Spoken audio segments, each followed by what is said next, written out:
저는 원래 생리기간만 되면 아랫배가 묵직하게 눌리는 느낌이 들고 마치 밑으로 뭔가 빠질 것 같은 불편함이 있었어요.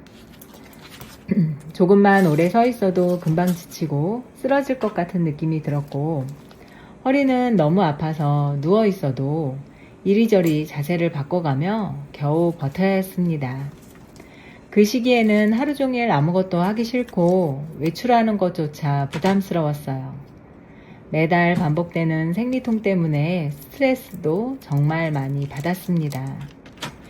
생리가 시작되기 전부터 아랫배는 불룩하게 나오고 몸도 붓는 느낌이 들었어요. 체중도 늘어나고 특히 탄수화물이 유난히 당겼어요. 밥을 먹어도 간식을 먹어도 이상하게 허기가 가시지 않았어요. 분명 방금 먹었는데도 또 뭔가를 찾게 되고 계속 먹고 있는 제 모습을 보면서도 멈추기 힘들었어요. 그런데 오늘은 제가 생리통이 없어진 경험을 공유하려고 하는데요. 구독과 좋아요 부탁드리고 시작해 볼게요. 전 건강 때문에 저탄고지 식단을 시작하게 되었어요. 저탄고지 하면 단순히 살만 뺀다고 생각하시는 분들이 계시는데요. 제 몸의 변화는 그것만이 아니었어요. 처음에는 단순히 배가 덜 부은 것 같다는 느낌만 있었어요. 그런데 몇 달이 지나면서 생각지도 못한 변화가 나타났습니다.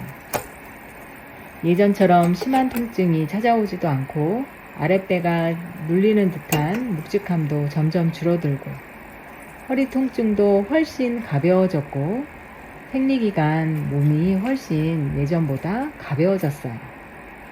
이 변화를 더 확실하게 느끼고 싶어서 식단뿐 아니라 먹는 순서도 바꿔봤어요.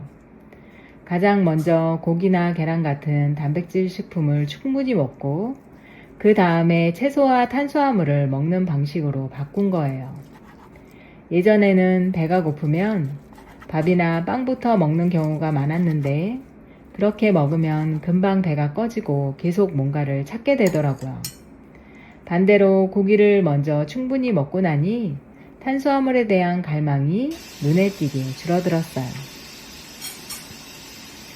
이 정도면 충분히 먹었다 싶을 만큼 단백질과 지방을 먼저 섭취한 뒤 탄수화물을 먹으니 폭식도 확실히 줄어들었어요.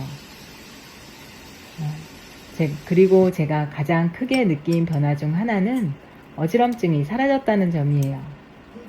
예전에는 생리기간만 되면 조금만 오래 서 있어도 머리가 핑 돌고 기운이 빠지는 느낌이었는데 버터와 고기를 충분히 섭취하기 시작한 이후로는 그런 증상이 거의 느껴지지 않았어요. 관련 책들을 찾아보니 여성은 포화지방을 많이 섭취할수록 몸에 도움이 된다는 내용들이 있었어요.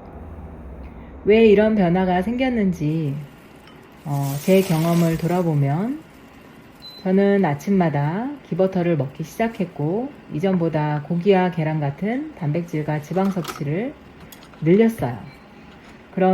그러면서 평소 손발이 차던 느낌도 줄어들고 몸이 따뜻해졌어요. 체온이 올라가고 혈액순환이 원활해지면서 생리기간에 느꼈던 묵직함이나 불편함도 줄어든 것이 아닐까 하는 생각이 듭니다.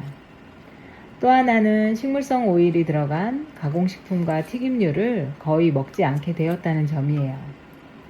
예전에는 과자, 빵, 튀김 같은 음식을 자주 먹었는데 저탄고지 하면서 자연스럽게 그런 음식들을 멀리하게 되었어요. 생리통의 원인은 호르몬 변화, 자궁수축, 스트레스, 수면, 영양 상태 등 다양한 요인이 복합적으로 작용하기 때문에 한 가지로 단정할 순 없을 수 있어요. 하지만 적어도 저에게는 기버터를 포함한 저탄고지 식단과 식습관 변화가 몸 상태를 전반적으로 개선하는 데 도움이 되었고 그 결과 생리기간도 훨씬 편안해졌습니다. 구독과 좋아요 부탁드리고요. 다음에 더 좋은 영상으로 찾아뵐게요.